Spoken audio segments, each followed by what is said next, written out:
If you were making 53 million a year, what would your first purchase be? Oh, bass fishing boat. Because I'm a advocate for fish, Derek. I Strong know. advocate for fish. I was thinking the same thing because Brock Purdy nailed it. A lot of athletes blow their money on ass, but Brock Mm-hmm. Purdy, he's spending it on bass. Yep. Yep. Good old country boy right there from Gilbert, Arizona, or Perry, Arizona, or wherever he's from. Yeah. And as Rocco New Era says in the chat here, please don't play any of the Brock Purdy press conference from Why? today. I decided to play it in its entirety during the later portion of Dirty Work today because the Giants game was going on simultaneously with the press conference. So I decided to play it in its entirety, probably about 15 minutes worth. And did you listen to the press conference? Not the most riveting press conference, I would say, of all time. I did, but it's just the usual Brock Purdy stuff. Exactly. Yeah. And I think that you would want that in your quarterback at this point. You don't want a arrogant or cocky guy. You want just, a confident guy and a guy that's willing to do anything for the organization. So, I mean, it's the same old Brock Purdy press conference, but yeah, I feel pretty confident about him being the quarterback going forward. Right. The thing with his press conferences, though, is I feel like that's who he truly is. Yes. Like, I mean, I think he's, obviously got a little more personality to him than what's shown at those pressers. But I think he's just a fairly soft-spoken guy who is a strong Christian man that kind of just loves his family and loves football and obviously, faith, family, football. It's those three cores right there. Like the thing with like Garoppolo, for example, I just didn't buy any of what he was saying because I'm like, you learn from Tom Brady. You're not going to reveal anything about how you truly feel. I remember when they went to Youngstown, Ohio for a practice during training camp the one time, and they're asking him what they're doing. Are they having fun? And he's like, oh, yeah, we went out, ate some ice cream, then just came back home. I'm like, no, you didn't. Stop lying. Stop lying. No, you didn't. What do you want him to say? It's more funny if he's like, "Hey, we ate ice cream," as opposed to like we went out drinking and tried to hit on chicks. Yeah, I don't know. I'm just saying, like, I don't really believe in much of what I didn't believe much of what he said at the podium. Whereas with Purdy, I just think that's who he is. Yeah, well, yeah, he's a married man, and he's going to get on his John Deere tractor and do ads for corn seed. He's a low level guy, or not low level. I should say under the radar type of dude. But yeah, AJ Cruz in here.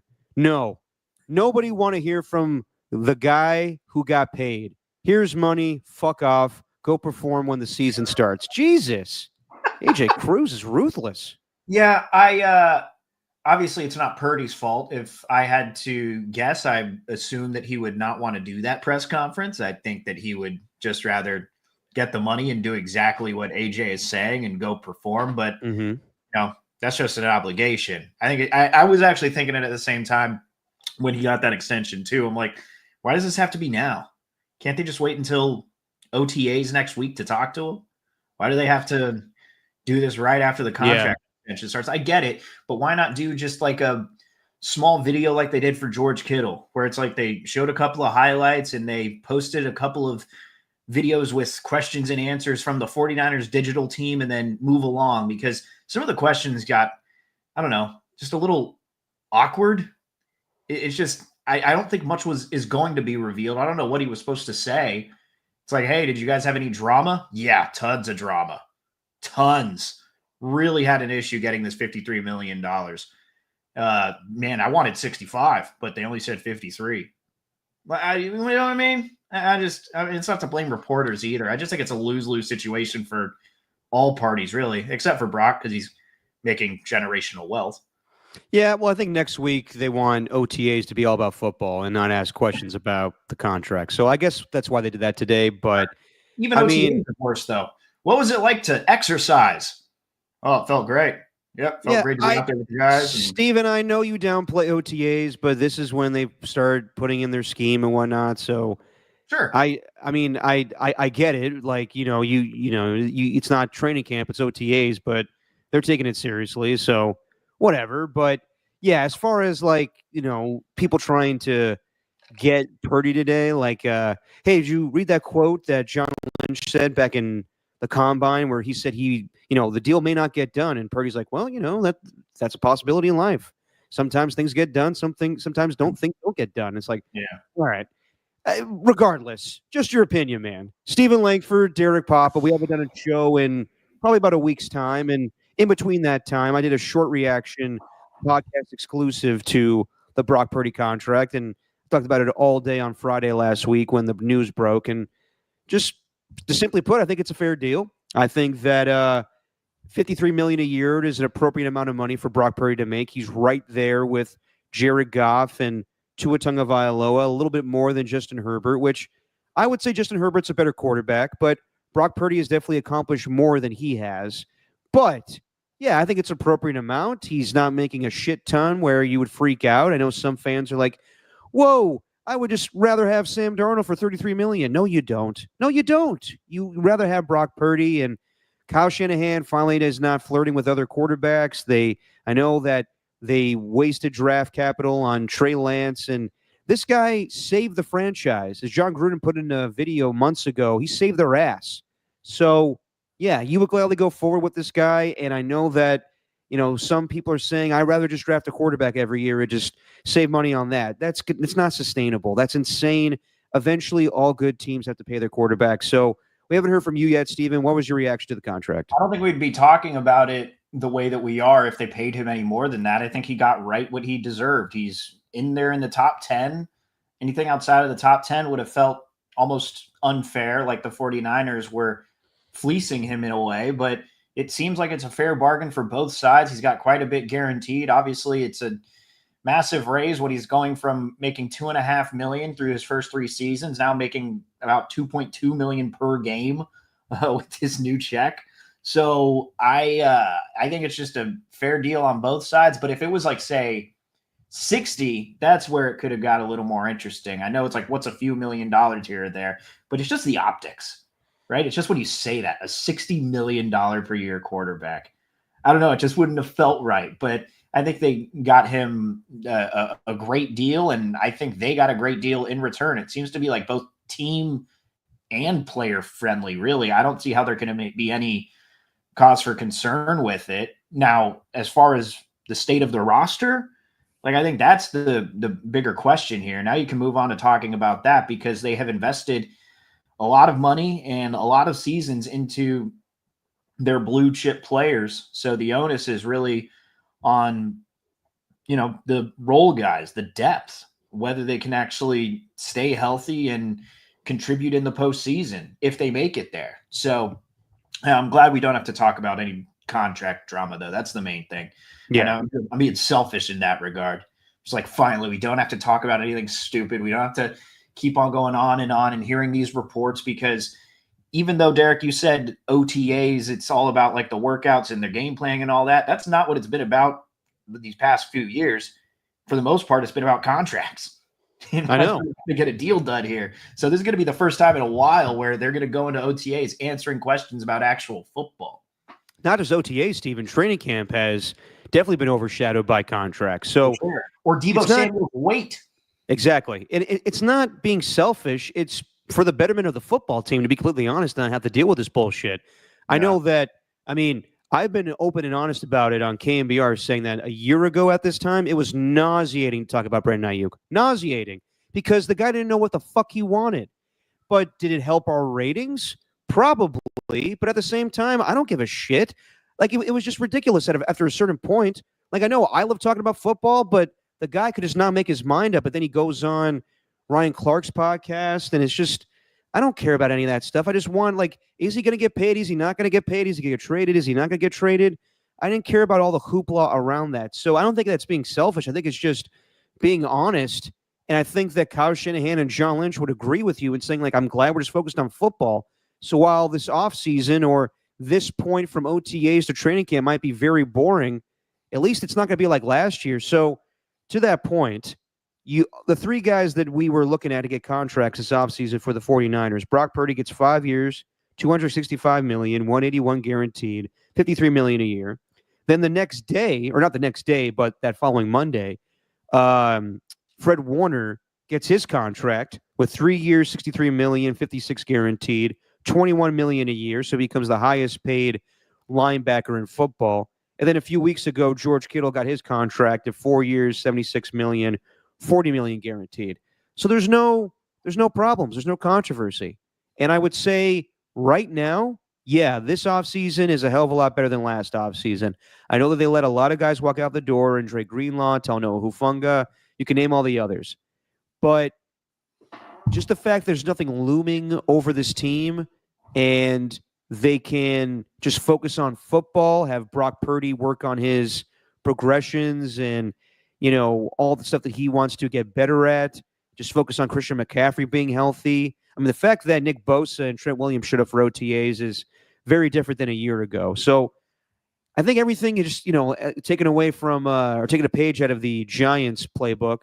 The vibes are better, I would say. I know that, again, people are going to look at all of the names that left this offseason, but you look at the schedule and you look at just who they kept as far as the cornerstones of this team, I think that the Niners are going to be good. I think they should be good.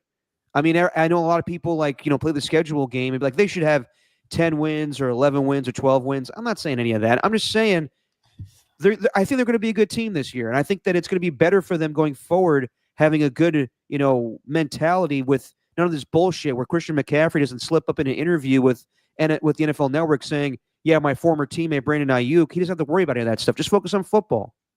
Yeah. Yeah. I mean, I think they're going to be good, but I don't know if they're going to be Super Bowl great. I am fascinated by this strategy, though, because how often do we see it where, I mean, I know a lot of guys were let go, but how often do we see it where they treat the core almost like it's a dynasty in a way that you're paying these guys coming off their second contracts and you're giving them big time deals where you're still making them the highest paid in the NFL. I can't really think of it. I was trying to, but I can't really think of a team that's had as much success, which does this. Like where they haven't really won a Super Bowl with this core, yet they're still paying their guys. I'm not saying they're not deserving of it, but is this going to benefit them when most of these players are going to be in their mid 30s by the end of the contracts? Is it going to hurt them in the long run? It probably gives them more flexibility to pay other guys, a little more salary cap flexibility, which is ultimately what Fred Warner's contract does, what George Kittle's contract does. So I'm just curious to see how it all plays out, because I can't think of another team that's paid as many of their core guys going into their third contract. Third contract. Okay, that's a good point. I was gonna say the Lions, but because they pretty much signed every big name player on that team: Jared Goff, Amon-Ra St. Brown, Penei Sewell. Eventually, they'll sign Aiden Hutchinson, but they're not on their third contract. Yeah, those are all second year deals. Those are where the 49ers were at back in like the early 2020s. The Eagles are another team that's paying all their guys too, but not the third contract. You don't see that too often, and they're really relying on this core to build around. I'm just fascinated to see how it goes. Obviously, they're proven, but they are a little older. No, they definitely are. But Dante Whitner was. Go ahead. You had to pay them. Like, what else were you gonna just let George Kittle walk when he still looked pretty damn good? Fred Warner's the best linebacker in football. I don't know. You could have, though. You could have. And there was a deal on the table for George Kittle to be traded away for a second-round pick. So that's tempting at his age. But when he has a season like he did a year ago, yeah, you want this guy to be part of your football team. And I didn't know if they were going to sign Kittle and Fred Warner. But, yeah, looking back on it now, with them only making 19 and 21 million a year, it's not the biggest contract of all time. Now, the Brock Purdy thing is different than what the Niners have ever done, including a no-trade clause. And people were making a big deal of that, and I get it. But I think it's just the norm for quarterbacks these days, is to get a no-trade clause in the deal. I'm surprised.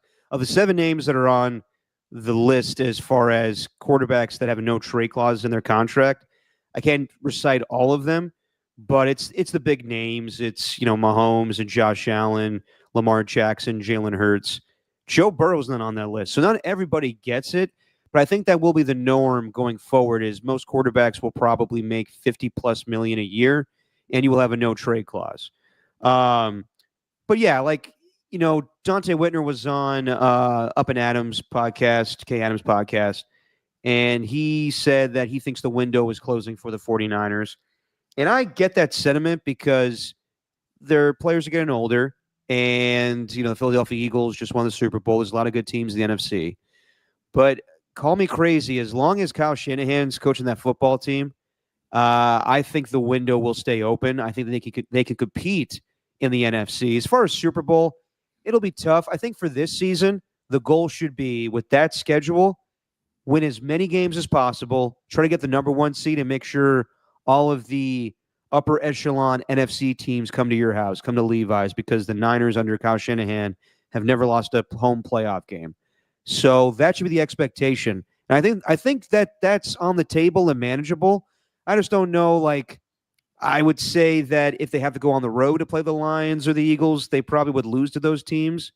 Coming to Levi's is a different story, but I wouldn't say the window is closed or closing. I think that now that Kyle has his guy and the quarterback that he trusts, I think, they'll, and Brock's, he's not going to be 31 until this contract expires. So I'm fairly confident. I think that I'm confident in his ability to run the offense.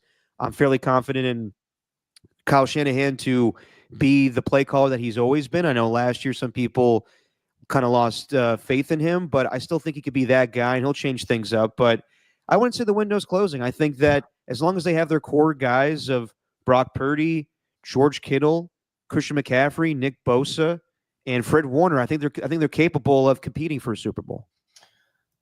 I don't know. And this might not be fair of me to say, but look, they had the most players injured last year, but a couple of them on offense were serious. And I wonder, like, I'm not saying it is closing. I need to wait and see. I don't have much conviction right now on whether it's closing or, like, I need to see games played. That's really what I need to see, because on paper, yeah, sure.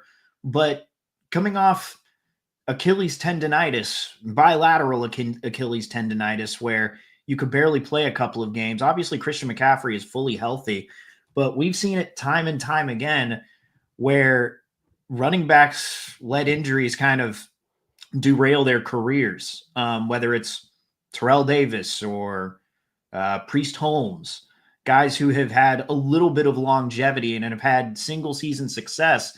I know those are different injuries. Like, I think Terrell Davis had like a back issue and Priest Holmes had a problem with his neck.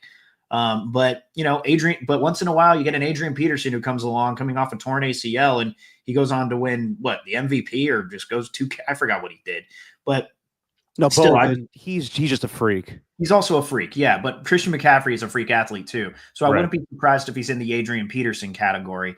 Brandon Ayuk tearing both ligaments. Like, I think he could be a different type of player when he comes back. I know Ricky Pearsall's supposed to be good, but you paid Brandon Ayuk $30 million a year.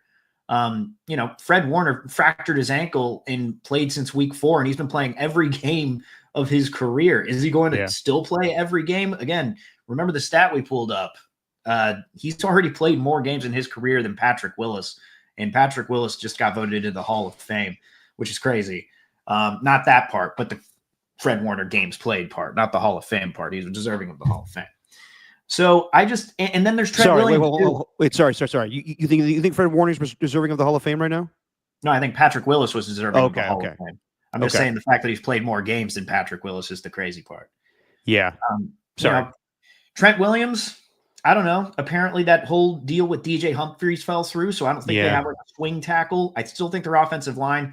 I think that's one thing that's going to come back to bite him. If there's anything we're going to hear this season on the 49ers side, it is going to be going back to those comments about how John Lynch and Kyle Shanahan have complete faith in the guys they have on their offensive line right now. And the other thing we're going to hear, if Brock Purdy dices up the Rams, we are going to be playing back that clip from Puka Nacua on Julian Edelman's podcast, where he said their window is over. It's closed if he makes any more than $50 million a year. So that clip is going to get replayed a lot. Definitely. Anyway, and I'm glad you brought that up, because I made a big deal about that on KNBR, saying That's kind of talking out of turn right there. That's fighting words from a division opponent, and some people are like, it's just Puka speaking his mind. I'm like, no, I mean, he's talking about another quarterback. He's talking about another team, a division rival. That's kind of shit talking a little bit, even though he was nice about it in a way. But as far as the offensive line, yeah, to me, that's the biggest question mark. And I think that they're pretty good in run blocking, but pass blocking, not so much. So I would say, yeah, we will look back on this season, and if Brock Purdy's running for his life, kind of like he was a year ago, that's why he basically improved his mobility. And when you pay your franchise quarterback a shit ton of money, and then you don't put money towards the offensive line, that's where things get dicey. And they'll probably address those positions of need later on, you would think, or just Kyle Shanahan's that confident in his offensive line. But we'll see what happens in the future if they have to go the free agency route or make trades or just build the offensive line through the draft. And most likely that will be, the method they take. But yeah, I'm with you, Steven. I'm not 100% confident in the offensive line. The defense is still a question mark because you have a shit ton of rookies, playing out there. But I would say, given Kyle Shanahan's track record and Robert Saleh, I am fairly confident in this team that they could be a playoff team. But there are some question marks along the way. But I do feel like they have a good head on their shoulders as opposed to last season where it felt like there was just noise coming off a Super Bowl loss. Trent Williams is holding out. Brandon Ayuk is holding out. And to your point about Brandon Ayuk, I do not think he'll be part of the long-term future of this football team. But just focused on the here and now, I think everybody's in a good state of mind as opposed to last season. I guess, but all it takes is a couple of losses in the first few weeks of the season, and all that can flip. Of course. But would you say that this offseason right now is better than what it was last season? Sure, but who cares? Like the season's not won in the offseason. It's done playing games. I mean, you may feel good, sure, but I don't think it should have any bearing on what's going to happen this year. I think we could easily be saying, well, they had a great offseason and now look what happened. This is kind of disappointing. I don't know, man. Like when I just think about it, is Nick Bosa gonna? I mean, it feels like he's been kind of regressing. Every year, is Nick Bosa gonna dial it up? What's their pass rush gonna look like? Because Michael Williams does not specialize in pass rushing. He's more of like a run stopping threat. Are they gonna have anyone to stop the run up the middle? Like that was a big problem last year, was their failure to stop the run, and Fred Warner can't do everything himself. My man Alfred Collins from Texas, man. Big nasty. Okay, sure. But what if he doesn't pan out? What I mean? It's a rookie. It's just you're putting a lot, I think, onto these rookies here. Even though you have a lot of these blue chip players, you got to wonder if that talent is going to eventually be an issue down the line, especially since they don't have a bye week till week 14. Again, I don't know. Yeah. Maybe I'm just playing devil's advocate and I've been thinking about this too much. At the end of the day, you have all of your top players on paper. They're under contract through 2030. And this is a totally different offseason compared to years past. So this is better than any offseason they've had really since I don't know, 2019, I guess. I don't know. Yeah, man. I don't know. Yeah, I'm with you that the offseason doesn't matter as far as their success during the regular season. But I did think the noise of the offseason a year ago attributed to their demise a year ago. While they may not have the same amount of talent as they had a season ago, I just think that mentally they will be in a better spot.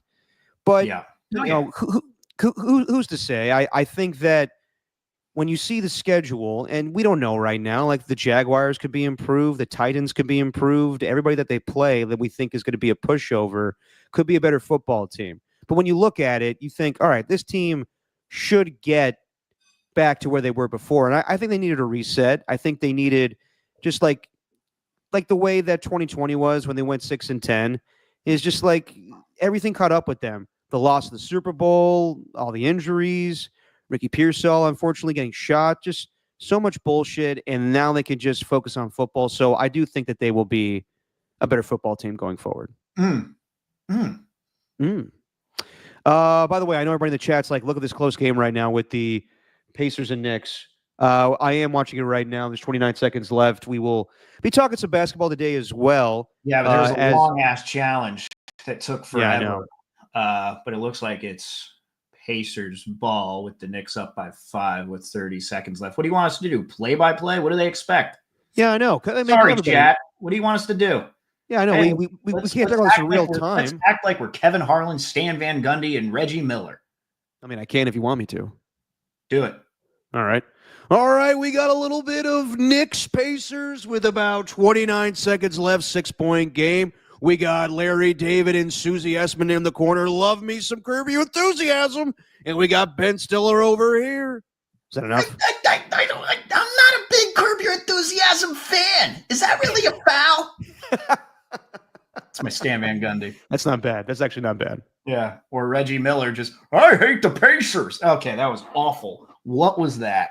I have no idea what voice you were doing, but yeah, he would. Well, he wouldn't hate the Pacers. He would hate the Knicks. I don't know. I'm not. Or excuse me. Hate the Knicks. I'm not a big Reggie Miller fan as an analyst. Me neither. I think he's just a little much. Well, all he says is just "Whoa." Yeah. Oh, young man. Are you kidding me? Yeah, exactly. Oh boy. Ooh. All right. 2-point game here. Maybe we do have to do play-by-play now. No, I mean this is going to be the better series. We'll give our predictions. I know that both conference finals have already started, but we'll give our predictions. And Steven did lose because he did pick the Knicks. Let me see if I can find my picks here. So for the second round of the NBA playoffs, Steven had the Cavs in 6, and so did I. But I don't think a lot of people had the Cavs losing that series. Steven did have the Knicks in 7. I have the Celtics in 6.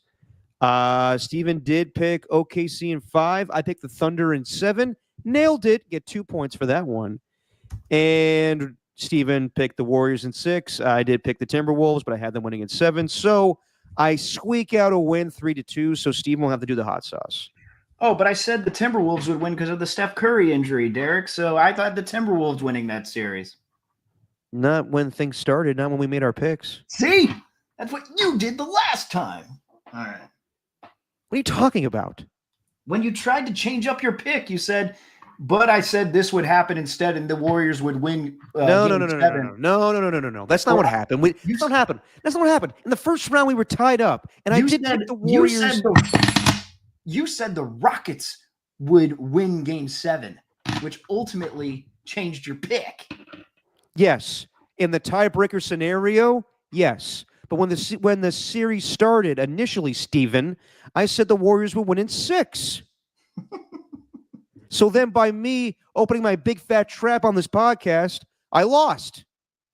So there you go. All right. We got 17 seconds left. The Knicks have the ball. I'll do play-by-play on a podcast. This sounds riveting, I'm sure. And Karl Anthony Towns going to the line. Okay, once the game goes final, we'll go in into more depth about our picks for the conference finals and whatnot, and what Steve Kerr had to say today on what do you got there? Chicken?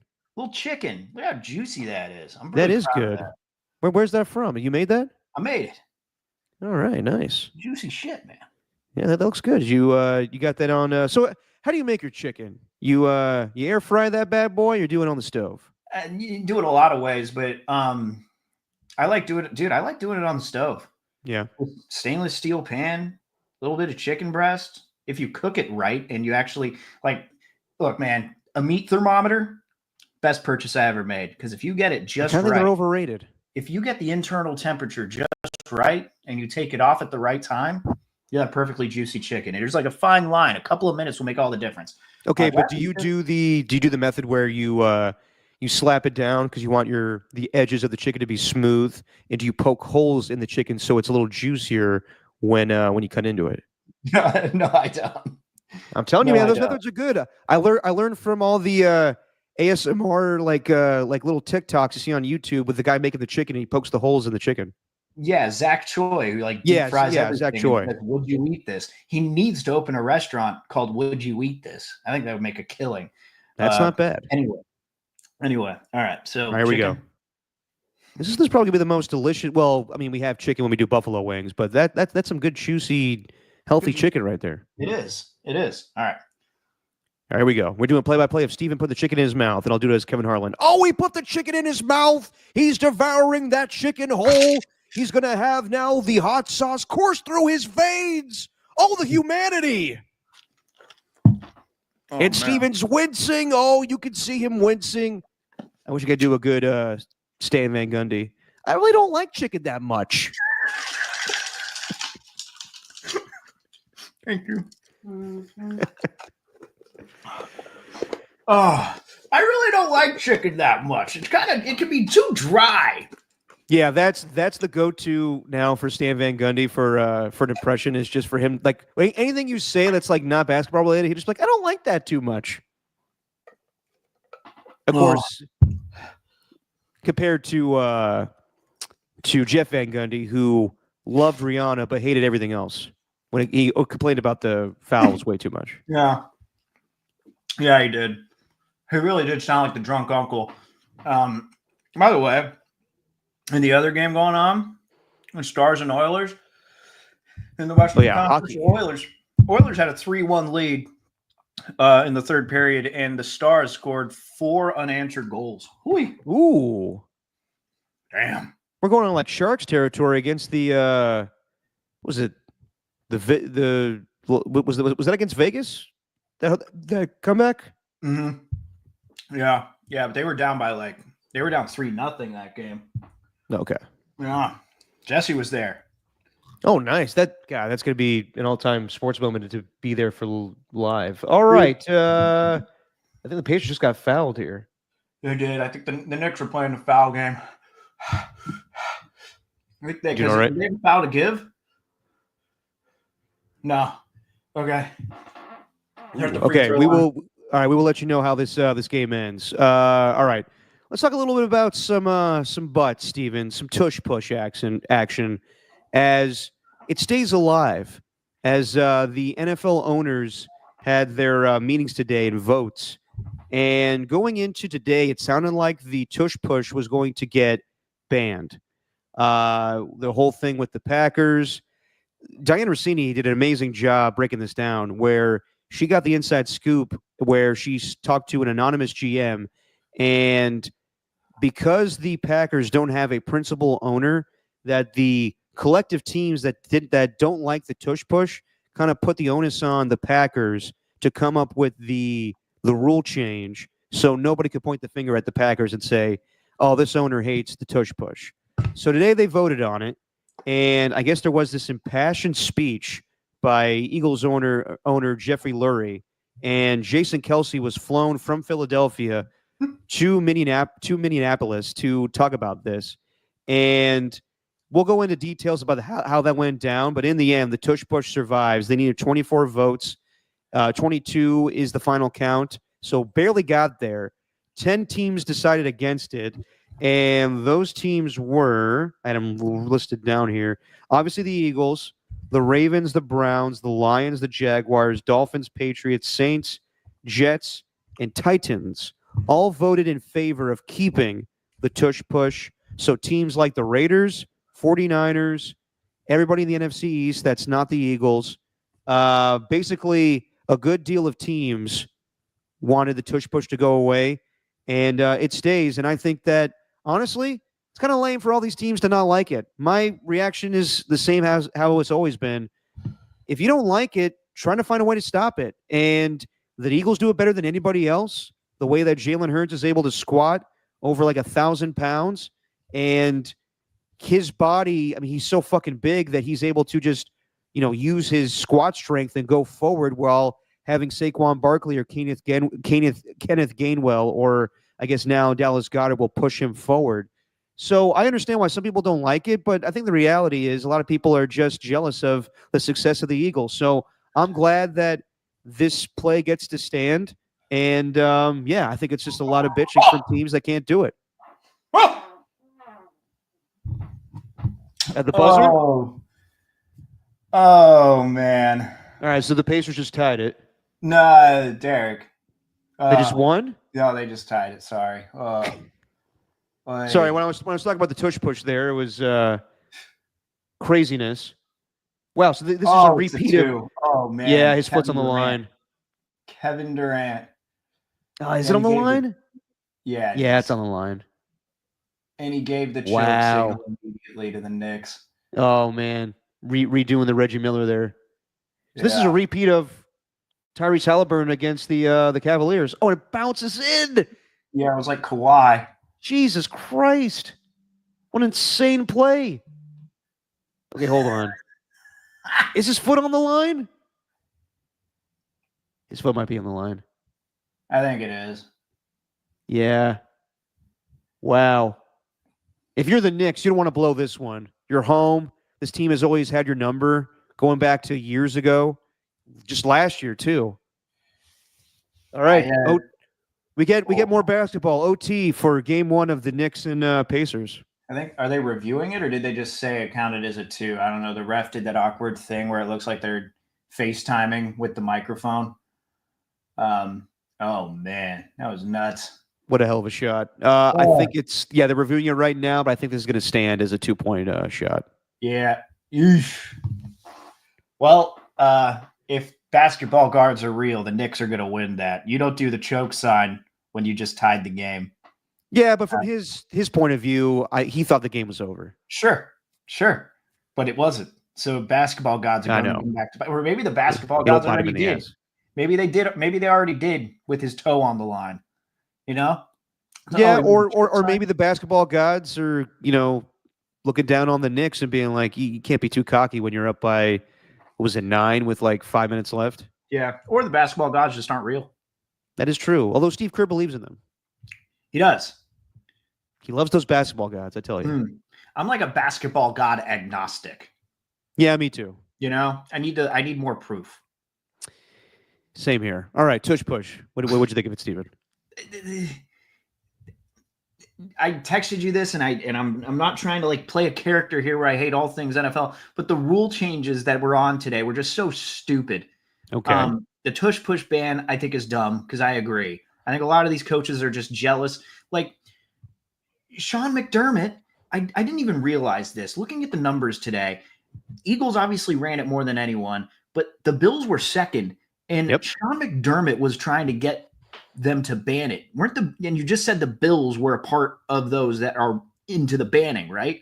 Yes, the teams that voted against it were the Eagles, Ravens, Browns, Lions, Jags, Dolphins, Patriots, Saints, Jets, and Titans. So Kellen Moore, who was an assistant coach on the Eagles staff, voted in favor of keeping it. Right. But Jonathan Gannon and Shane Steichen, who were on the Eagles coaching staff, voted in favor of banning it, which is very interesting. So I don't know. I just thought that was dumb because I agree. Like, they're saying they're concerned about potential injuries. Well, they've been doing this play for like 4 years now, and no one's been injured as of yet. And the evidence is they've obviously researched this, and they haven't come up with any evidence because they would have had they actually found something of players getting injured due to this play, and they haven't found anything. Right. They are just mad because they can't stop it. And I guess I understand it from their point of view, but like this isn't tie game. This is going to overtime now. This isn't something that's going to help the entirety of the NFL. Like I understand when, the who was it? The Rams called for that rule change proposal after that game with the Saints, after the playoff game with the Saints, saying that you can review a pass interference penalty, or was it the other way around? Whatever. Yeah. But like this one truly felt petty this year with these rule changes. Obviously, the Packers lost to the Eagles, right, in the playoffs. Mm-hmm. Then you had the Lions, who fell victim to playoff seeding, even though they withdrew that rule. It was stupid in the first place. And then there's got all these onside kicks and everything. I don't know. I don't know, man. I found all these rule changes and these proposals this year to be petty. Tom Petty. And by the way, with the Stars and Oilers, the Stars won 6-3. I was in the middle of this diatribe here. As soon as the final whistle blew, all of them just started throwing hands. They just dropped gloves. You just see. As you do in hockey, man. That's why it's a great sport. You see on the scoreboard graphic, 6-3 final, and you see a bunch of these guys just scrapping right now. It's so funny. Anyway. Damn right. Yeah, dude, I just thought all these rule changes this year were just petty. Yeah, I don't understand why people are up in arms over the tush push. I know that Niner fans, I listened to some people call in yesterday being like, it's just not fair. You can't do that on special teams. I'm like, yeah, okay.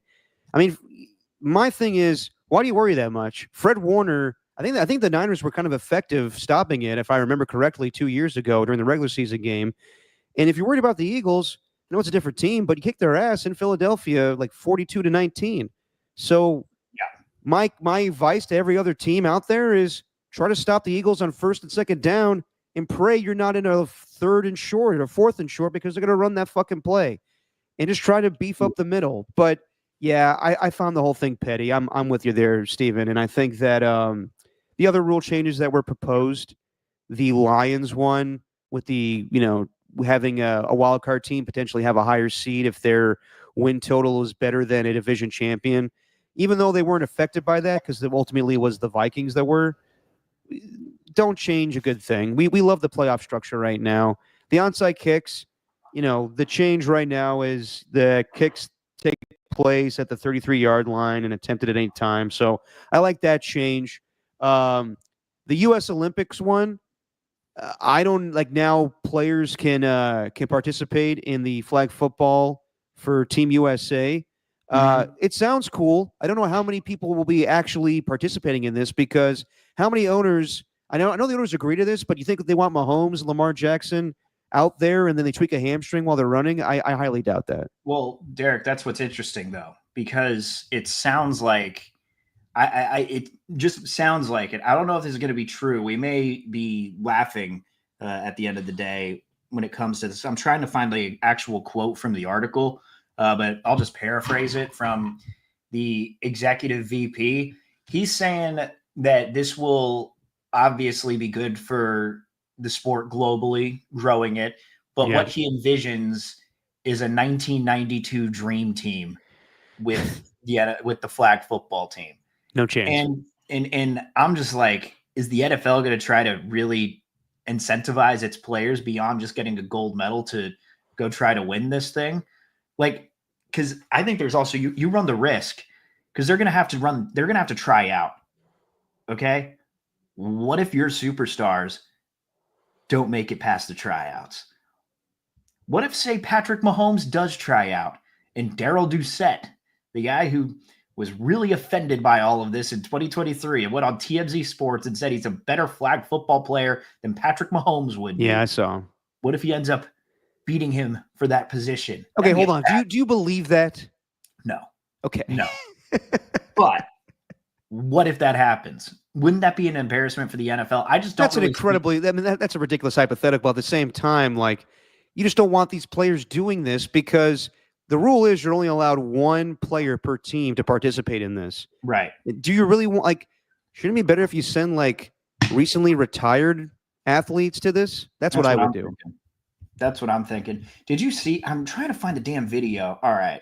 I don't want to pull it up now because it's probably going to go to an ad first. Oh, no, never mind. So I'm going to pull this video up. Sorry. No, you're good. Justin Jefferson, right? He is. He's all about it. Yeah, he's a global ambassador, right? You got a bunch of them. I think Lamar Jackson is. I think even like Drew Brees is. They got a good chunk of players who are ambassadors, and it just felt weird with Jefferson answering questions about this and Goodell just standing right behind him, making sure he's saying every word correctly because they want this thing to go well and they want the NFL to take over the world. It's just seeing the amount of kids that are really involved in this sport, seeing the women and men being involved, and seeing it now being on a global stage is something that's so special. Even though it's 3 years down the line, and then they're still planning and who's going to be on the team and all, but just to think about the chances of playing in the Olympics and getting a gold medal is a dream. So you got that. Then you also have Peter Schrager's point where he's like, I don't need to see Tyreek Hill tearing his ACL exactly because they beat Latvia. I know. And then Ernie One in the chat here is like, This ain't the big three, Derek. I know. I know it's not. But we as football fans are not understanding when guys get injured not playing football. We will piss and moan and bitch. And it sounds good on paper, but if one of these guys tears an ACL while doing a flag football thing for the Olympics, fans will not understand. They will be pissed. It's not the same thing as basketball. We've been accustomed to this for so long. This brand new thing with Patrick Mahomes sliding to his left and then he tweaks a hamstring and he's not ready for the start of the season, people will not understand that. And they will not be receptive towards it. I can guarantee you that. Mm.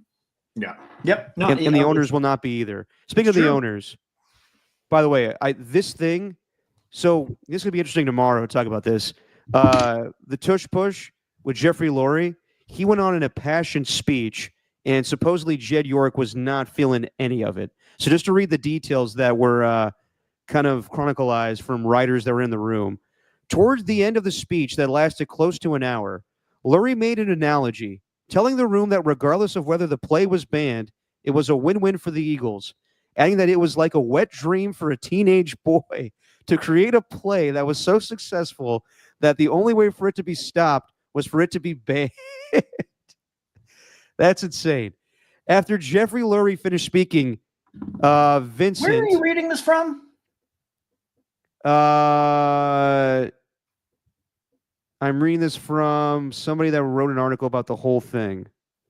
Is it like ESPN? Is it The Athletic? Where is it? Who is it? I need to find... Well, the guy that sent the picture of it and tweeted was Keith Jognatos, who I guess is a radio host in Sacramento. But all right, okay, multiple people have this. So, sorry, after Lurie finished speaking, Vincent, and I'm not sure who they're referring to, maybe Troy Vincent, chastised the Eagles owner for saying the wet dream comment, for saying it in front of women at the meeting.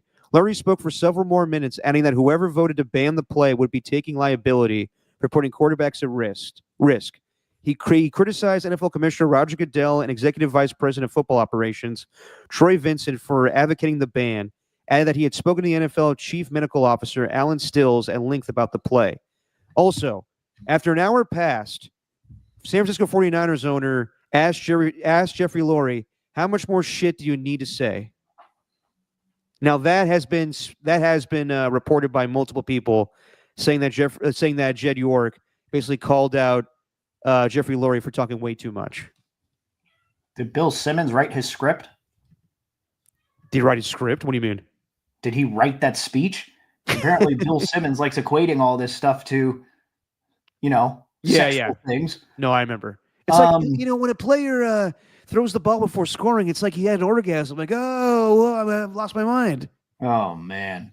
Yeah, that's weird. By the way, this is coming from Seth Wickersham initially had the report. So this is legit. Because that sounded... The wet dream comment's insane. It sounded like you got sacked for a second. It sounded like a ball sack. I know. Saying it out loud, I know the source I said it wasn't, credible. But yes, this did happen. Okay.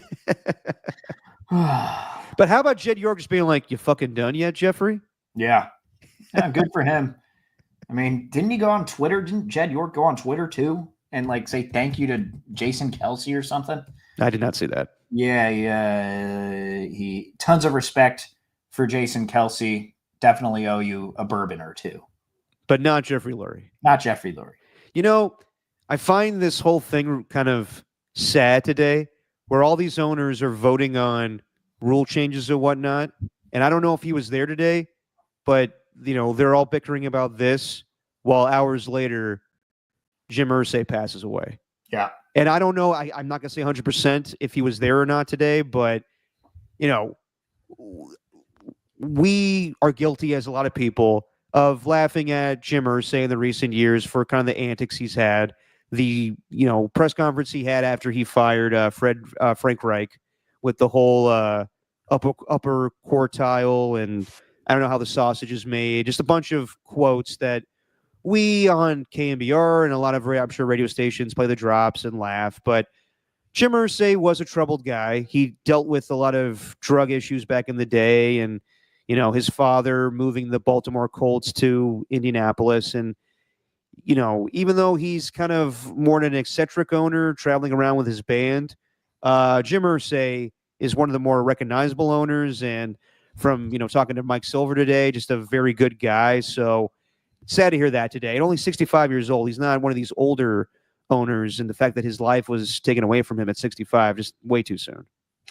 Yeah. The thing I didn't realize, and it's kind of reading up on him, because if you just, if you've heard of anything of Jim Irsay since I don't know, I guess you'd say 2018, maybe, then yes, it could be referring to what you're talking about, where it's kind of, I don't know, more funny, I guess, to talk about him and his antics. But reading up on what he did for the community, Indianapolis, the city, the state, just his philanthropic efforts, he did as well as he could in terms of helping with the money that he had. And you can't really say that for a lot of owners. Owners seem to be in it for themselves and for their football team. They don't really think about the bigger picture.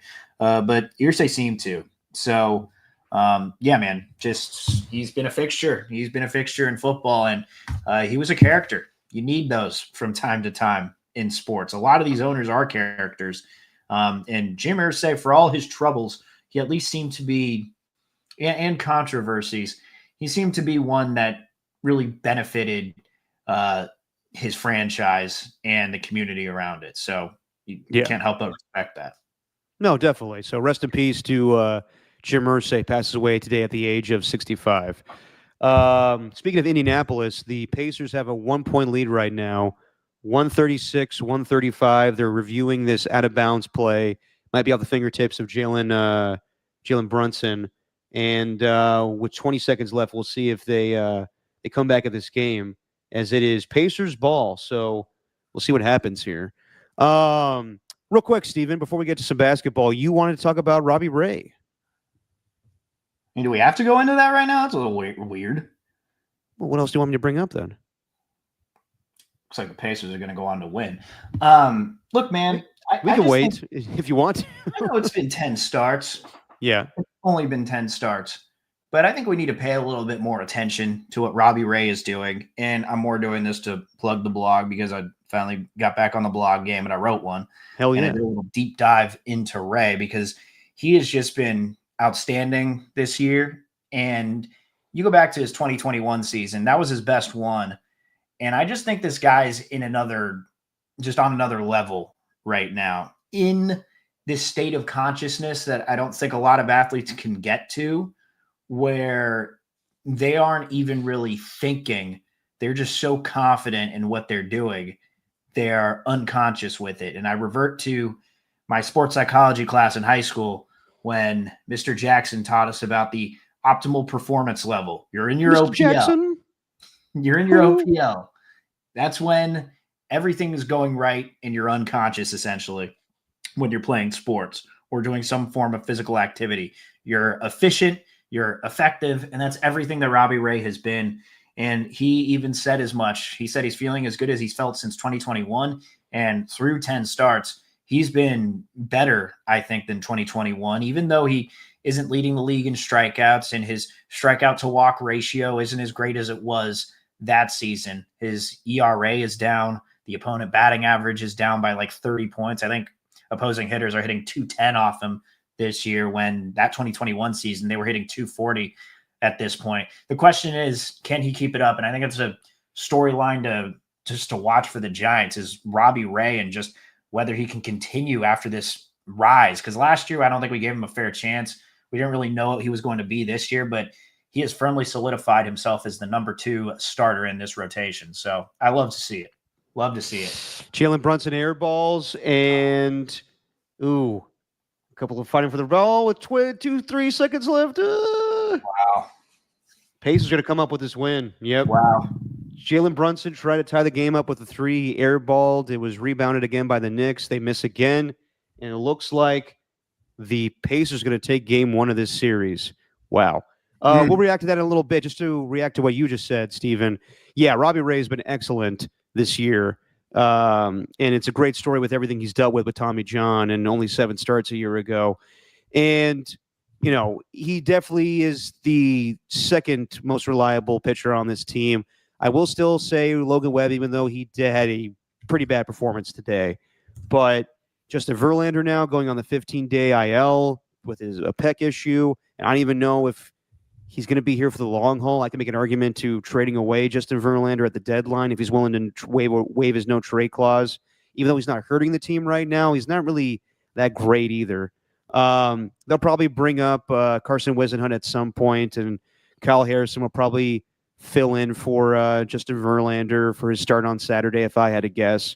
And then Hayden Birdsong had a pretty good performance last night. But the strength of this team for the Giants is primarily on their pitching, where the hitting shows up every now and then, but really their Achilles heel right now is left-handed pitching. And I don't know if they can fix that. I think they could stay afloat right now with the Dodgers having their own pitching issues with all the injuries. But for the long term, the Dodgers pitchers will heal. I don't know if the Giants can fix their struggles against left-handed pitchers, though. Yeah, it's a tough one to swing. They're probably going to have to make a trade at the deadline. I don't know what that is, but just to do something to bolster that lineup with another right-handed bat. I don't know who that would be. That's far down the line. I can't even think about that till the end of, what is it, August, whenever the trade deadline is. So, no, the beginning of August, July 31st. That's right. It's the end of July. I don't know. I forget. I still like it when there'd be 2 trade deadlines at the end of July and the one at the end of August instead of just one. 2 trade deadlines? That's insane. Yeah, there used to be. Well, there was the kind of like the buyout market, though. Yeah, something like that. But you basically have 2 deadlines that you could work with, so you could add pieces instead of just one. You are correct, though. That's how Justin Verlander was able to go to the Astros years ago and won a World Series with them. Yeah. Damn. Huge win for the Pacers. Huge win. 2004. Who was on that Pacers roster? In 2004? Reggie Miller, Ron Artest, Steven Jackson, Jermaine O'Neal. 2004. I think I nailed it. Yeah, man. Because that was the Malice at the Palace team. Yes, it was. Yeah, Reggie Miller, Jermaine O'Neal, Meta World Peace. Al Harrington. Wow, what a time. All right, well, now that we know the outcomes of the game ones in these respected conference finals, let's pick them. So OKC up 1-0, and the Pacers up 1-0 in their series. We already did this before, so we're not cheating or anything. But who do you like in the Western Conference, Steven? Well, I'm going to stick with the pick that I sent you. Yep. Knicks in 5. No. I said Western Conference. Western Conference first. Sorry. Thunder in 6. I got the Thunder in 6. Just to, I don't know. 6 just sounds like a good number. I don't have any good reason for it. But they are going to win this series, and I don't think it's going to go 7. I think the Timberwolves are just going to crumble, and the Thunder are just too good. And in the East, I mean, I had the Knicks in 5, so I'm going to keep it Knicks in 5. Yeah, I like the Thunder in 5. I think that the T-Wolves gave it their best shot last night and punched them in the mouth in the first half, and then you just saw how good the Thunder are right now.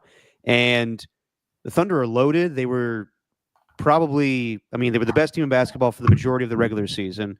They're off-season acquiring Caruso, and I can't think of anybody else at the top of my head right now, but from the beginning of the season to now in the playoffs, they have been the best team in basketball. So I'm sticking with the Thunder. I have them winning in 5. And I did pick the Knicks in 7. I wouldn't be surprised if the Pacers won the series, but I'll stick with the Knicks in 7. Yeah, for sure. I mean, I don't know. The series is so much better. The series is so much better. At least this one is this Eastern Conference final, because the West, I don't know, the Timberwolves and Thunder. I wasn't rushing to my TV to watch the start. It's like Knicks Pacers. There's history there, but Exactly. It's also not their fault. You know what I mean? It's not the team's fault that they've never met in the postseason and haven't had this moment before. Like the Pacers and Knicks had to start somewhere, And where did they start? It was in the Eastern Conference Final in 1994. They met in the first round the year before that, but really 1994 is when their playoff rivalry started. So with Reggie Miller and Spike Lee. Yes. So if I'm hoping for anything in the West, like we already know what we're going to get with the Pacers and Knicks, and obviously with this overtime game, it's going to be a great series. I think this is a harbinger of what's to come. But with the Thunder and Timberwolves, it's kind of a boring game. Anthony Edwards didn't do anything in the fourth. Obviously, the Thunder came back, but it was pretty much over by the end, and then they ended up blowing them out.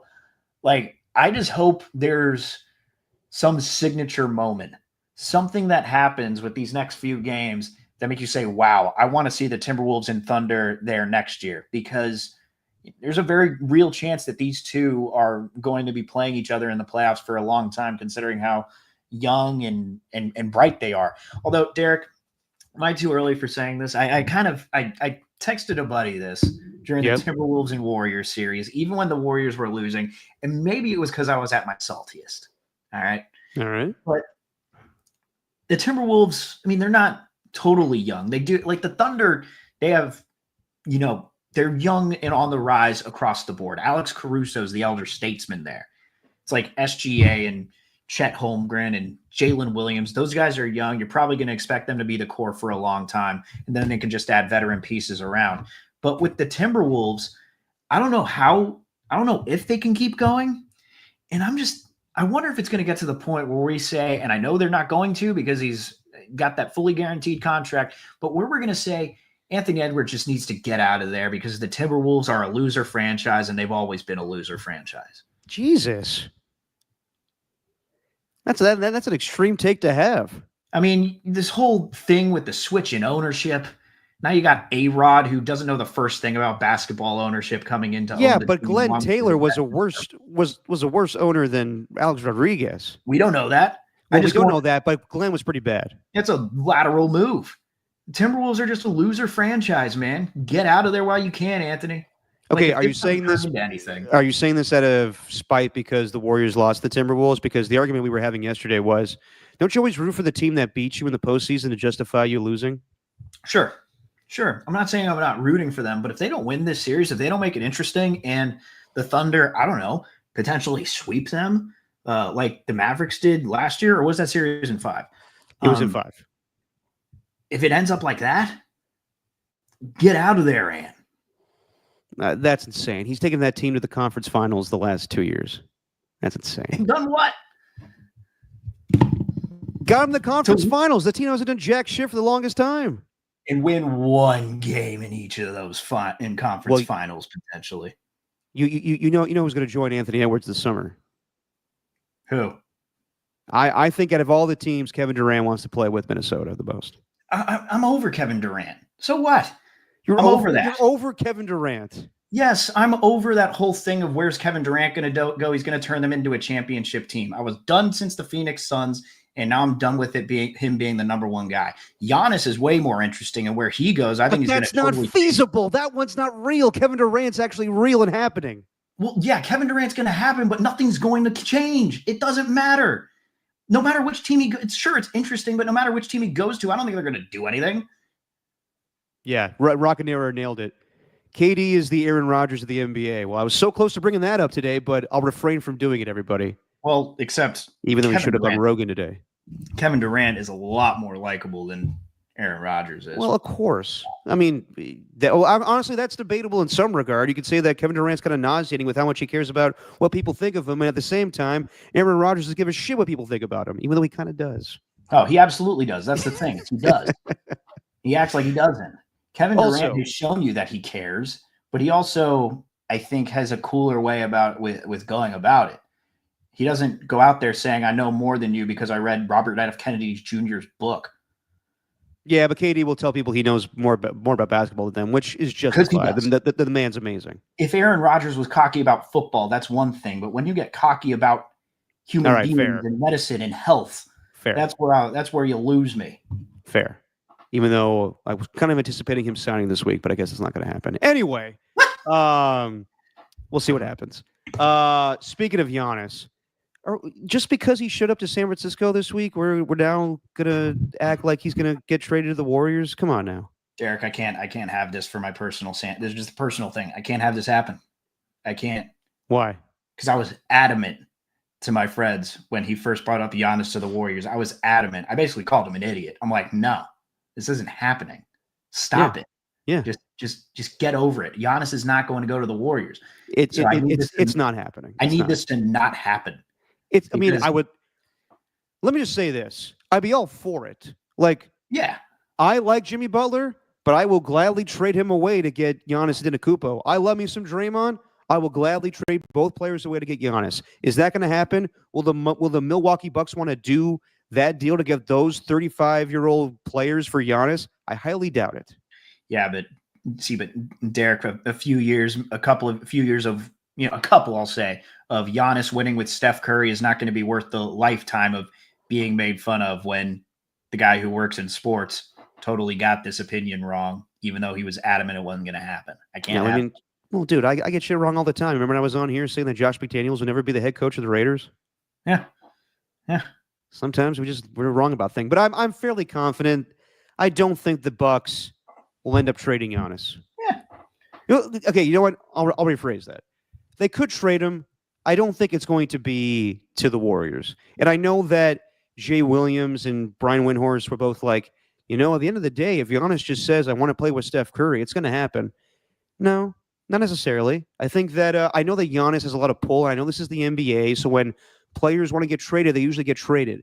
But Damian Lillard a year ago, or was it 2 years ago? It was 2 years ago, where he said, I want to go play for the Miami Heat, and he got his agent to tell every team in the NBA, don't bother trading with the Portland Trailblazers because he's not going to play for you. He only wants to play for Miami. And then the NBA released a statement saying, if you, on behalf of your client, call around to other teams and say, we're not going to play for you, we're going to sabotage the trade, then we're going to fine you. And we're not going to allow this to happen. I don't think Giannis would ever get that demonstrative and be that villain, but the NBA would step in and be like, Giannis, if the Bucks don't want to trade you to the Warriors, you can't just muscle your way through this. So I don't think it's feasible. I think it is feasible. I mean, how? What do you mean how? He'll want to get out, dude. He'll want to get out. Okay, but if you're the Bucks, you really want Draymond Green and Jimmy Butler in return? That doesn't make any sense. I'm not saying just to the Warriors. I'm saying in general. I think it's pretty likely to happen. To the Warriors, no. No, as I said, I know that initially I said, yeah, we'll see if he even gets traded in the first place. If he demands a trade, he will probably get traded. But to the Warriors, I think it's going to be very hard for the Warriors to have a package that's that enticing for the Bucks to trade away their superstar. And I know that a week ago, the Valkyries had their season opener, and Doc Rivers was there, and he was saying, "What's up to Kuminga?" I don't think that they would trade away Giannis for Kuminga. I don't think that's an equal parts trade there. Focus on something more realistic. Yeah. I don't know how I'd feel like with the betting favorite being Michael Porter Jr. He is the betting favorite to land with the Warriors. I don't know about that. I'd be okay with that. But look for, I think he'd be perfect. A player who could score from all three levels. I think he'd be awesome. I just think focus on someone that isn't going to take mortgaging your entire future to get him. Maybe like a future first round pick, but I don't know. See, there's the other thing with Ernie is like, he's always hurt. It's true. Can he stay healthy? Michael Porter. Yeah. It's been a big thing. Otis Bird saying that too. It's been a big thing for ever since he obviously came into the league. So I know. I don't know, man. I don't know. I think focus on something more reasonable. If the Pacers ever get knocked out of the Eastern Conference Final, the Miles Turner to the Warriors voices are going to start getting amplified because that happens every offseason. It's the tradition unlike any other. Yeah, but they can't afford him. It's a tradition unlike any other, Derek. It's going to happen. Just accept it. Speaking of the Eastern Conference Finals, just real quick, the Knicks reaction videos, I love them. I really do. All the Knicks fans just going absolutely fucking nuts. And now they're having even debates like who's the biggest Knicks fan. Like Spike Lee had to miss one game because he was doing a screening of his new movie with Denzel Washington. And now they're saying like, oh, Spike Lee missed, so now Ben Stiller's the number one Knicks fan, or Timothy Chalamet. I'm like, that's fucking nuts. Come on now. Spike Lee's been there for years. but there are more and more celebrity fans that are showing up. And yeah, just the reaction videos, they make me laugh where guys are like, they're so like fast paced. You have no idea what the fuck's going on. And some guys are like, yeah, you could suck my nick. Or like, or like some guys like on top of a skyscraper, and someone's like, "How the fuck did he get up there?" Yeah, and like guys like grabbing the mic. Hey, Jason Tatum, you still sleep with your mother, you bitch ass. Yeah, like it's funny. At the same time, my jackass of the week. Not all Knicks fans. We're already in the jackass of the week stage. Well, just real quick, but whoever threw trash at that Pacer fan, the firefighter, that was lame. Don't do that shit. You can have fun, but people that like throw shit at other fans, I'm not a fan of that. What'd you expect? Yeah, I know, but I don't. Knicks fans are nuts, but that's one of like New York's finest right there. It's a firefighter. You guys gonna throw shit at him? Come on. Yeah, but they didn't know that. If he was wearing a firefighter outfit, they wouldn't have done that. If he was wearing the uniform. I know. He was wearing a Pacers jersey. What did you expect? All right. I don't really have a strong jackass of the week. That's the first thing that came to mind. I don't have one either. I didn't even know we were doing it.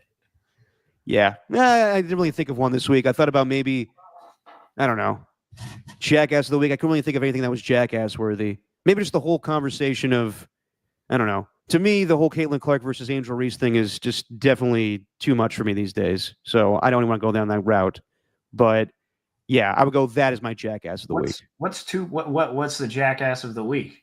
Just the whole conversation of it, and yeah, you don't know. Like, I don't know. I think I don't want to get even into it because, like, why people that are trying to be fans of the WNBA, it's just hard to have an opinion because you don't know what's the right opinion or what's the wrong opinion. You just want to talk about basketball, for God's sakes. Well, that's the problem, though, is it's not about basketball in these. So the whole conversation, the whole conversation of them versus each other is my jackass of the week, I guess. I get it, but you can't help but just focusing purely on basketball. Look, man, I'm not gonna act like I've watched every Chicago Sky game, but from some that I've watched, like I got Valkyries on right now, but from some that I've watched, Angel Reese just rebounds like a lot. So whenever I'm seeing the comparisons, Angel Reese going at Caitlin Clark would be like if Andre Drummond went at Steph Curry, or if what was the one? It was like if Marcin Gortat thought he had a rivalry with Kobe Bryant. Like, you know what I mean? Like the jokes were flying, were pretty damn funny. But if it really got to the point where, and I don't know if the WA reached a conclusion with the investigation, but if it's already reaching the point here where, you know, you're getting these still racist comments being hurled in a player's direction, no matter if you're a male or female, that is just obviously awful. And the fact that yet they still have to deal with that it's just frustrating. And that's where it stops becoming, you know, about basketball, where really, like, you could focus on the idea that Caitlin Clark had a triple-double and, you know, she had a full offseason to train and is looking just as good. I think the Fever lost in their most recent game. But point being, it wasn't about basketball at all. The conversation was just about the foul, whether Angel Reese has a vendetta against Caitlin Clark, and then the allegations of racial epithets being thrown her way. So it's just, it's nonstop. People do need to learn to talk about the WNBA without getting into this off-court, non-existent sometimes drama that's there. Although, can't tell me people don't want to watch it. Everyone's tuning in to watch Angel Reese and Caitlin Clark. Like, they really are. Even though they act like they don't, you know, have any ill will towards each other, there's something there. There's a reason why people keep tuning in. You could see it. Well, exactly. We love rivalries in sports. And yes. If people are saying racial things to Angel Reese, that's obviously awful. Yeah. But I feel like the WNBA is used as a lightning rod on First Take to come up with these topics that go beyond sports, and then it turns into a thing of, well, Robert Griffith has this opinion, so then Ryan Clark calls him out. Like, it just turns into a whole thing where I'm like, what are we doing? And I'll be perfectly honest, I don't have an opinion because I don't watch. And it's not because, like, I'm against the WA or anything, but, like, there's just certain sports that I just don't have an interest in. So I'll be completely honest, I haven't watched them. And I respect Caitlin Clark. I respect Angel Reese, but I think people just have an opinion just to have an opinion because you have to talk about everything when it comes to sports or anything controversial. I'm staying out of it. I really don't have an opinion because I don't watch.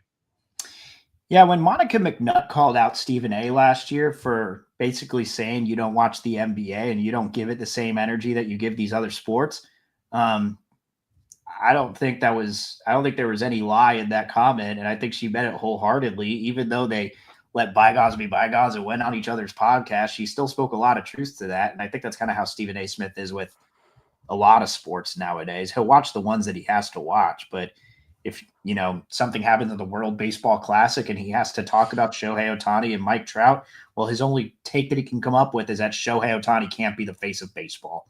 You know what I mean?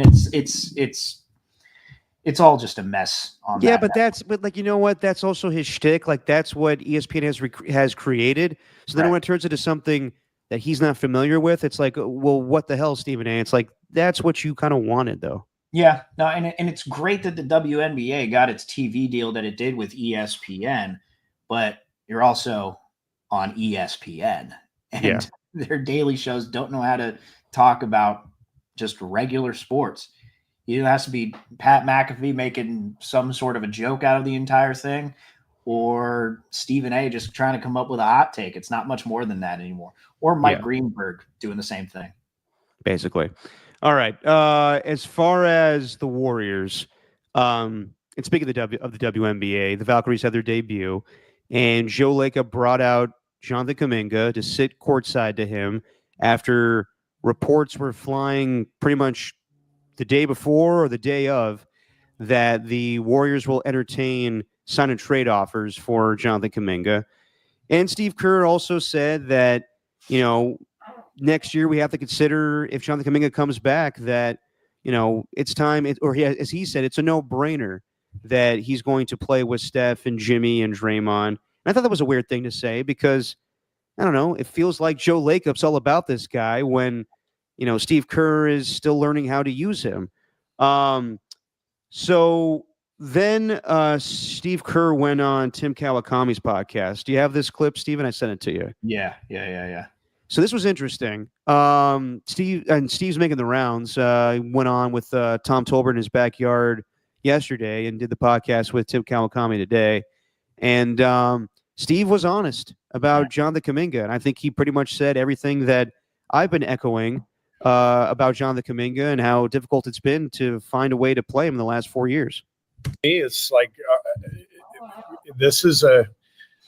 I've been asked to win. And right now, he's not a guy who I can say I'm going to play 38 minutes with the roster that we have, Steph and Jimmy and Draymond, and put the puzzle together that way and expect to win.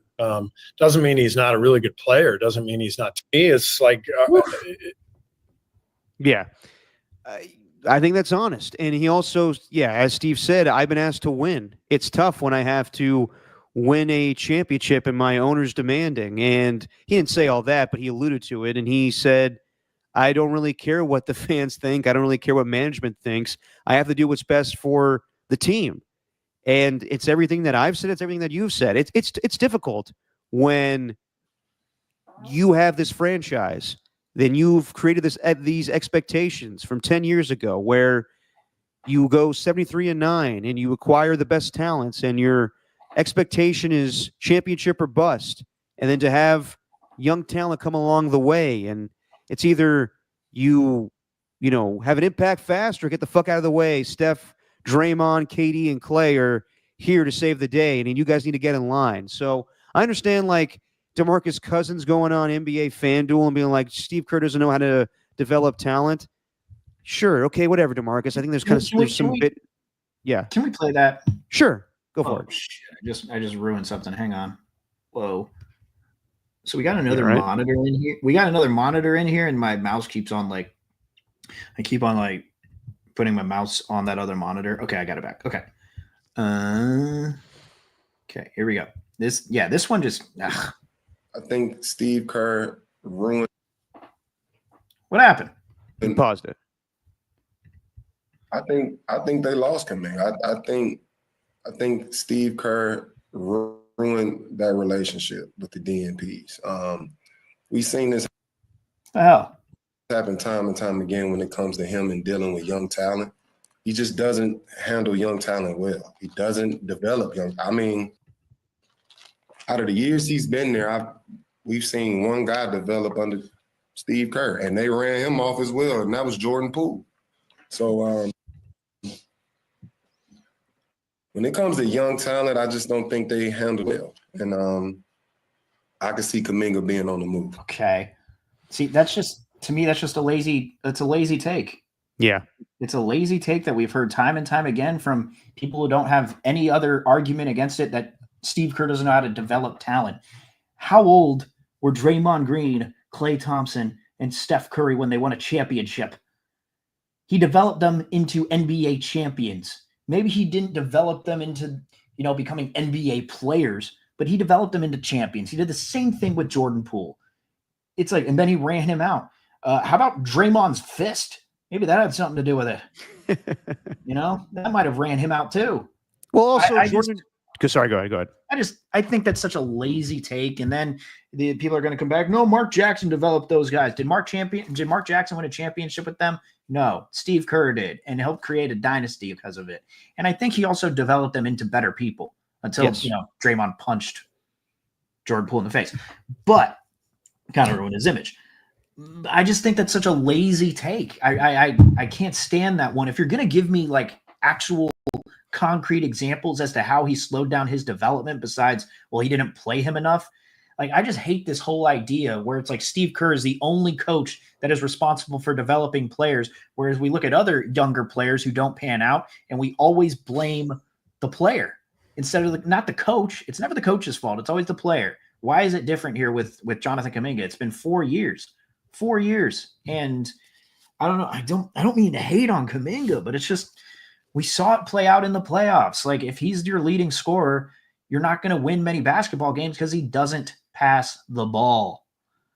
Exactly. He doesn't rebound. And Kerr, behind closed doors, it sounds like Kerr's told him, you could be a great player if you pass the ball, rebound, and score. And Kuminga's like, I'm not interested in that.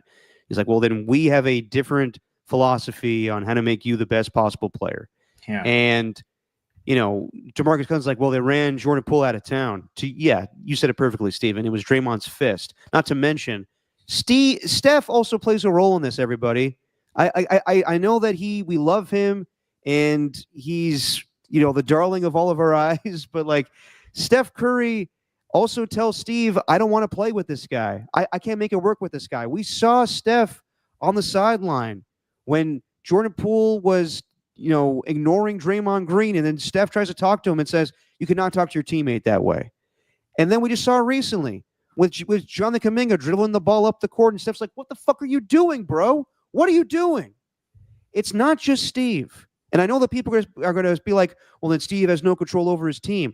When you win 4 championships and go to war with these guys, you're obviously going to ask their opinion. And Steph Curry has earned that opportunity and earned that right to dictate how things go on this team. It's the same thing with LeBron. How come LeBron's able to pick and choose who's on his roster? Steph Curry's unable to do that too? Right. And also DeMarcus Cousins, a little hypocritical. I know that he tore his Achilles the year before and he was trying to find a job, but if you want to talk about taking away an opportunity from a young player, how about Damian Jones or Kevon Looney or all these young centers that were, on the Warriors, then you came in. So I think that's a lazy take. I don't know if there's any bitterness from DeMarcus Cousins' time with the Warriors. I can also tell you behind closed doors that Steph and Draymond told Steve Kerr during that finals run, we cannot have DeMarcus Cousins play anymore. He's a liability on defense. So I think that's a lazy take by DeMarcus Cousins, and I just can't stand people that clown on Steve Kerr like he doesn't know what the fuck he's doing. So I'm just over it. But also I think he's very honest in the fact that he has expectations as a coach. So and he has the power as well. When Joe Lacob says, I love Jonathan Kuminga, I want him to be the face of the franchise going forward. And Steve's like, yeah, well, I have the power to play these guys or not play these guys. It's going to be very interesting. I think at the end of the day, Kuminga will get traded and he'll go to a team like the Brooklyn Nets or some other shitty team, and he can be the star there. But it's going to be like Jordan Poole, where just because you shine and get your points doesn't mean you're going to be a winning basketball player. I think that's what Steve is saying there to Tim Kawakami is, Jonathan Kuminga is a very talented player, but at the end of the day, he is not a winning basketball player. If he manages to get on the team where he can maybe be the starting three, maybe he can be the small forward and he can score at will, but also learn to pass, then he might have some success. But otherwise, you could just turn into a team like the Charlotte Hornets or the Phoenix Suns, where it's just you get a lot of great individual performances that don't translate to winning. And I mean, you could see Jonathan Kuminga being like the third best player potentially on a championship team, or you could just see him being one of those guys that's constantly getting moved because, well, he's talented, but he doesn't really help us win games.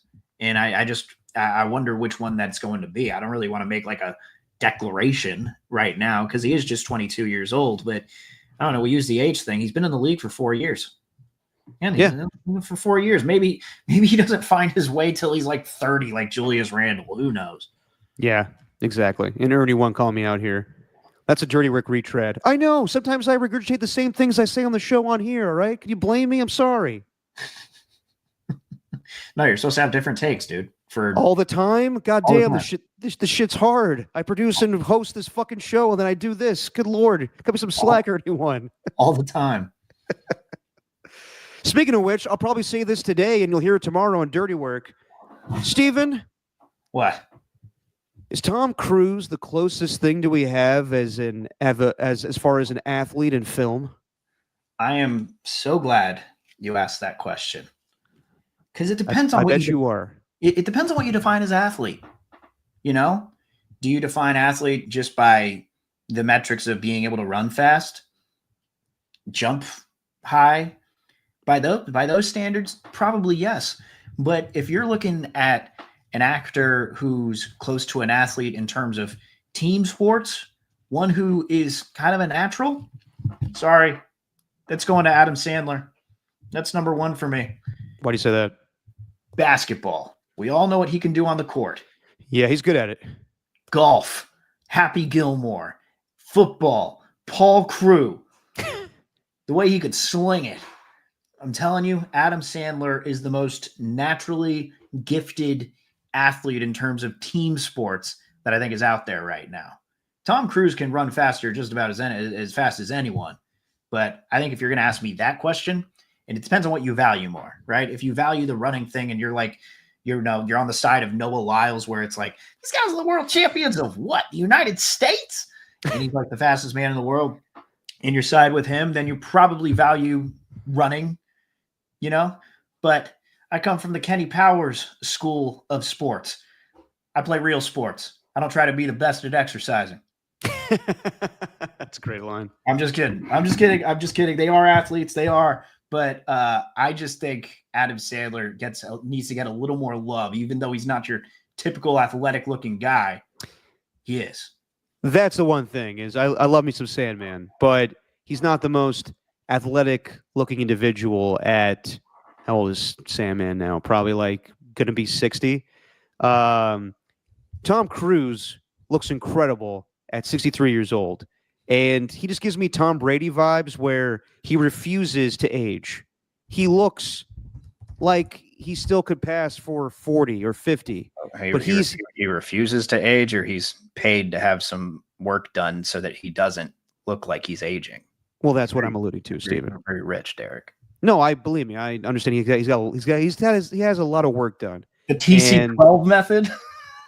Well, yeah, or the MI, however many movies they've done now, MI8 method. Yeah. Where, yeah, like when his, he's shirtless in, Top Gun 2 and looks like his body's stapled together. It doesn't look great, but he still passes for a guy that looks pretty in shape, and he is in shape. And it's crazy to think that in the first Mission Impossible, Jon Voight is the same age as Tom Cruise is right now.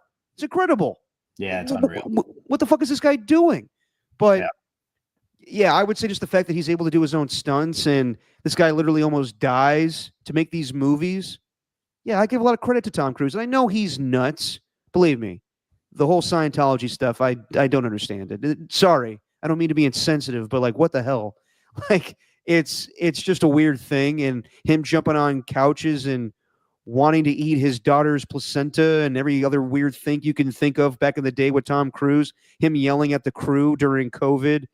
Tom Cruise is a weird man. Yeah, there was also a thing on Letterman in the mid 2000s where he was talking about flying a plane, and they had issues with their oxygen levels in the cockpit, so they had to turn it off in the cabin on descent with his friends back there just so they could land. And then when they landed, they were both unconscious, and then they put the oxygen back in the cabin. They ended up waking up, and then they had no idea what happened, but he is laughing maniacally. Dude's nuts.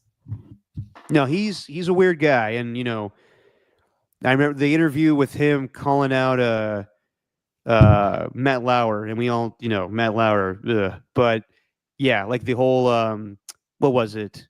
An actress, a well-known actress, was taking antibiotics, and Tom Cruise was calling her out for it. He's a weird guy. I'm not denying that. He's just very good. I mean, he's a movie star. And the same, like we talk about this a lot, Stephen, where there's not really a lot of movie stars these days. That's why we still have Tom Cruise and Brad Pitt as leading men in their 60s. Like, Brad Pitt's the face of this F1 movie, and he's 62 years old, still passing for 45. And he's out there allegedly choking his children on plane flights. It's crazy stuff. Is that what's going on with Brad Pitt these days? Not these days, but there were allegations from Angelina Jolie, some pretty damning stuff that got swept under the rug. Jesus. Yeah. He went on Angelina Jolie's like, I paid for these kids. That's how you treat them? He went on a whole thing on this like private flight with his family. It's insane. Good Lord. Okay. If you read the allegations. All right. So I texted you this. I'm not even going to bring it up because he already answered to it on Pat McAfee's show. So I'm going to play the clip because it's hilarious with Tom Cruise trying to act like he still goes to the movie theater as if he's like Nicole Kidman in those little AMC movie things in the previews. But I texted you about how he eats popcorn like a psycho, because he does. Yes. And they show a video of it on Pat McAfee's show. And shout out to D-Bud. Oh God, yeah, Darius Butler. I'm just blanking on his name. So they asked him about it, and he just that face that Cruise is making there. Good Lord. Yeah. He's just laugh, smile, and laugh. You want to look good on ESPN.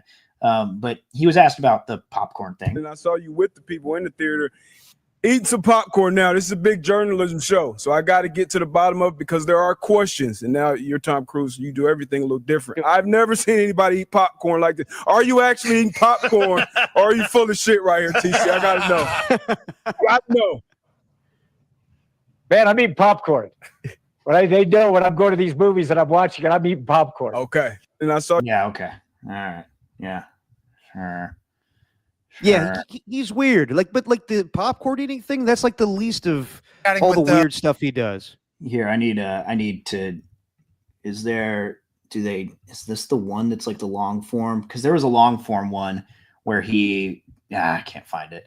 There was a longer version of that where he's like, I love going to the movie theater. It's a comfort thing for me. Just going to get some popcorn and going to sit in the movie theater. It's like, dude, you just want to get people to the movie theater so you can make some money. You haven't been to a movie theater. I call total bullshit on that. He has not been to a movie theater outside of any of his premieres since forever because he's an A-list movie star. You can't do that. You know what? I actually believe him. I don't. I've seen a lot of interviews where he does talk about how much he loves going to the movies and he loves the popcorn. Sure. He's a weirdo, and I think that, I mean, honestly, like, what's so weird about the way he's eating the popcorn? I got to be honest. Like, he's just because he's not popping it in, or like what the technique? Like, I've seen him eat popcorn normal too.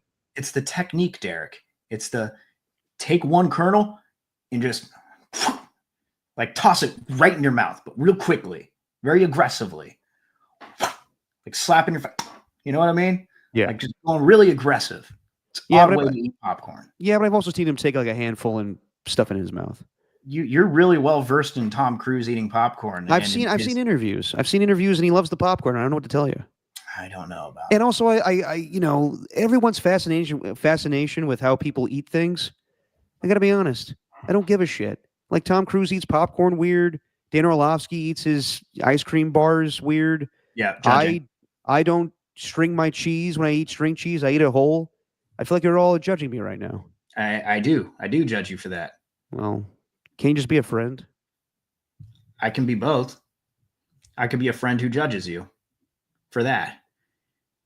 Just eating the cheese stick whole when it's literally called string cheese. I know it's called string cheese, Steven, but sometimes you can just munch on it. Is it actually called string cheese though, or do they just have is that just what we call it? I think that the reason it's called string cheese, it's in the shape of a string. Yeah. You know what though? I'll say this, Derek. I can't call out anybody for the way they eat popcorn. I am a slob when it comes to popcorn. Oh, me too. Yeah, Jesse literally just from the living room. Like last night we went to go see Thunderbolts, right? It was actually really good. AKA the new Avengers. I mean, come on. What's up with this spoiler alert? Yeah. It's really good. I actually enjoyed it. I didn't go into it with high expectations, but it was different than a lot of the MCU movies, the other ones. I didn't try too hard. But I just I try to take as many as I can and just scarf them in one thing. But I end up taking way too much in my hand, and then I end up dropping a bunch, and then I have little leftover popcorn on my stomach. I eat the little leftover popcorn, see some all over my seat. Dude, you get up from the seat after the movie's over, and I look down. It is a mess. Yeah. I feel very bad for the movie theater employee that has to come clean after myself, because I eat a lot of popcorn.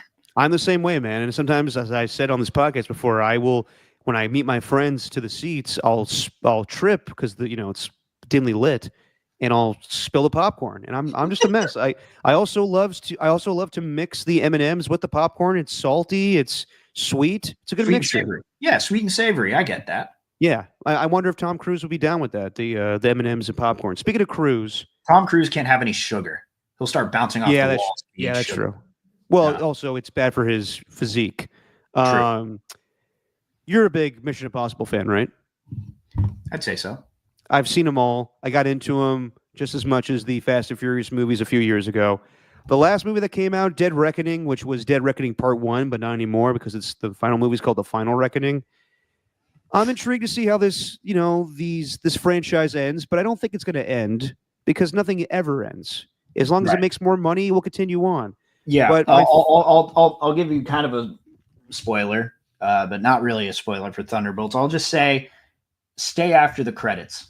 Okay. Stay for the end credits, because these ones actually pretty detailed, and it was worth the wait. It was much longer than just a 20-second thing that gives you a clue as to the next movie. It was a whole scene to close it out. So I recommend waiting for that if you have the time in the movie theater. If not, just find it when it streams and then just go watch the end credit. Yeah, it was kind of like Sinners. If anybody's seen Sinners, there's a whole title, credit sequence, and then the movie ends, which is very weird. Oh, okay. But with Mission Impossible, great movies. I will say, the villains always were terrible. The only one that's a good villain, actually, two of them, I guess. So if I'm ranking the best Mission Impossible movies, I would go Fallout #1. Fallout's a fantastic movie just on its own. Yeah. And Henry Cavill's a really good villain in that movie. So I'll give credit to Henry Cavill for being a really good Mission Impossible villain. Mission Impossible 3 with Philip Seymour Hoffman. The opening sequence is incredible, and he steals the show in every scene he's in because he's a badass for the majority of that movie. The rest of them, there's Rogue Nation, Ghost Protocol, the one that came out last year. They're really good action sequences, but I'm a good villain. I love me a villain. The hero is always interesting, but the villain could be more interesting, and that really gets me in a movie. So I would say the one thing that the Mission Impossible movies have always missed is a good villain, in my opinion. Yeah, I can agree with that, and many don't, and many think that Mission Impossible 3 was one of the worst. Yeah, people, I don't get that. I mean, there's a lot of goofiness with the series. It's a good mix of James Bond meets Fast and Furious. I would say the goofiest of all the films is probably Mission Impossible 2. Yeah, because I remember that when I was a kid. Tom Cruise grew his hair out. He's climbing on the walls, or not the walls, but the kills or the cave, and he's got no harness. and Limp Bizkit made the theme song to that movie. It was way over the top, but that's probably the goofiest of all the flicks. It's a John Woo flick, so yeah. Yeah, the John Woo flick. But I did love, as my little brother called it. He's watching all the movies to lead up to the newest movie. We'll probably go check it out this weekend or sometime. The mask switcheroos, as he calls them, where they would get like these realistic masks and pretend to be that person. Those would always make me laugh because they were just so ridiculous. Yeah. Yeah. You would find a molding of the person's face and then just become that person. Every time. Yeah. Stupid, but it's great. Oh yeah, no, I thoroughly enjoy them. And so what's your ranking then? If I had to rank them, I would go number 1 Fallout, 2 Mission Impossible 3, just because I think Philip Seymour Hoffman's really good in that movie. And one of my favorite lines all time is, I don't know why he does this. Tom Cruise gets a something to catapult him up the wall, and he lands on top of the wall, looks straight in the camera, and goes, "Humpty Dumpty sat on a wall." That part always makes me laugh. It's just ridiculous. It's not necessary, but it's just goofy. And then the other ones, Rogue Nation, probably 3, Ghost Protocol 4. I'll put Mission Impossible 2, number 5, because that's just so ridiculous to me. But I love that movie. When I was a kid, I thought it was the most badass flick of all time. But it is pretty stupid. Yeah, it is. Yeah. So I think my number 1 is Ghost Protocol. And for the reason being is this is my own ranking, because I remember that being one of my favorite movie theater experiences that I've ever been a part of. I just remember everyone was so into it. Fallout was sick. I remember watching the bathroom scene and you're just like, oh my God, that was just crazy. Like did oh God, what's his name? What's the Henry Cavill. Yeah, did Henry Cavill just cock his arms like they're shotguns? Did that really happen? But Ghost Protocol, it cracked me up. Like the scene in the Kremlin, the scene in Dubai where he's on the tower. I thought the fight scenes with I can't remember the actress's name. I thought she was going to be more of a fixture. Paula Patton, that's who it was. Oh yeah, Paula Patton. The fight scenes with her were awesome. I just remember going out of the theater. I'm like, I love this movie. I love that movie. So 4 is number 1. Then I'd probably go Fallout number 2. Yeah. And then the 5th one is number 3. And then the 3rd is number 4. The last one, I didn't really like it too much. I don't know. It felt like it was I enjoyed it, but it also felt like it was a parody of itself. Like I can't really explain. Which one? This last one that just came out. Yeah, a little bit. I mean, that was fun. That was fun 2 years ago. The whole sequence when they're on the train and it's falling down was good. Yeah, but I totally ruined it for myself. I blew it because I already knew it was like the motorcycle scene was the seminal moment in that movie. And we all already saw the behind the scenes and how it was done well before the movie came out. So that kind of ruined it. Yeah, but that's the same case right now where we're all seeing the clip of Cruise on the airplane and he's like falling and holding on to it at the same time. I've kind of avoided that. I've avoided watching it. I've averted my eyes whenever it pops up. Every time. I'm trying not to ruin that part. So yeah, I'd go with that. And then I don't know, it'd probably be like 3, 1, 2 would be my order in the last ones.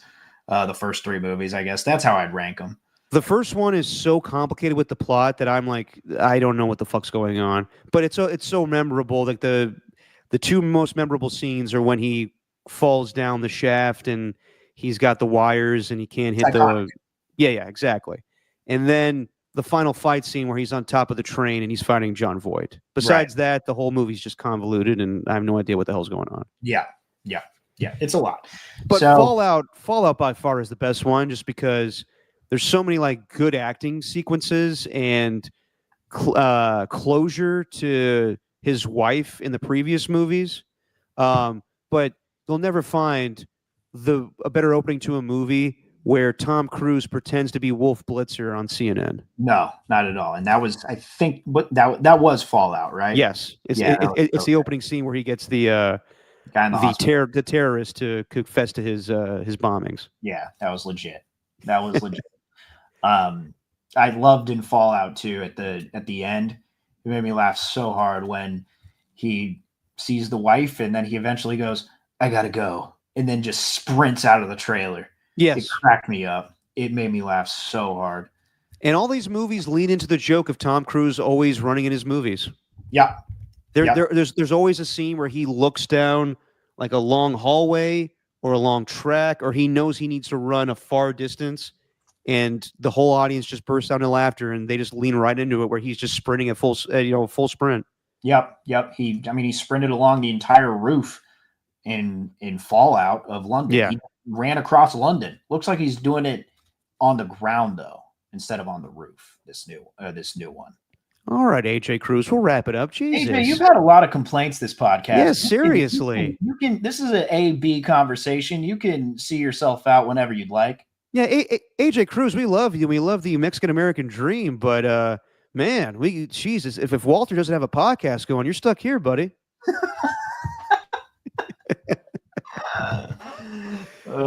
Real quick, wearing the Fred Warner jersey to a Sunday. Doesn't want to hear about Fred Warner contract. Yeah, True apparently. Real quick, just a little more pop culture catch up. I saw Freaky Tales, the movie based in Oakland around the late 80s. Yeah. My pops' voice is in it just because they recreate the whole Sleepy Floyd to Superman moment. Yeah. Really fun movie, Tarantino-esque. I highly recommend it. It's probably along the same lines as Blind Spotting when it comes to like a very Oakland movie. So it's still playing at the Grand Lake Theater. If you want to support local movies, go see it. But I was thoroughly entertained. Great flick. Yeah, I still need to see it. I haven't seen like a lot. Thunderbolts was the first one I've seen in a while. And All right. I don't know. I really want to see Mission Impossible in IMAX though. I do too. I might check that out this weekend, but there's a lot of movies on my list. I still want to see Friendship, the movie with Paul Rudd and Tim Robinson. That's supposedly like I Love You Man, but just fucking demented, as usually is with Tim Robinson. So a lot of movies to check out. Yeah, but Steven, you're going camping this weekend? I am, yes. Where are you headed? Lassen County, kind of way north California. It's near Susanville. I mean, where the hell that is? I don't want to give away my location. I'm going to be like Ethan Hunt here. I'm going to remain anonymous. All right, fair enough. Well, enjoy your camping trip. We will be back as a podcast next week. So not going to do anything this weekend unless something crazy happens in sports. Probably wait until next week to do another podcast. So we'll be back in a week on Wednesday. But yeah, like I'll be around this weekend in the Bay Area. So if something crazy happens, like Brock Purdy's contract again, but probably nothing along those lines, we probably will not do another podcast. I will say, I'll promote this. Next week sometime, no clear date yet, but we will have a guest.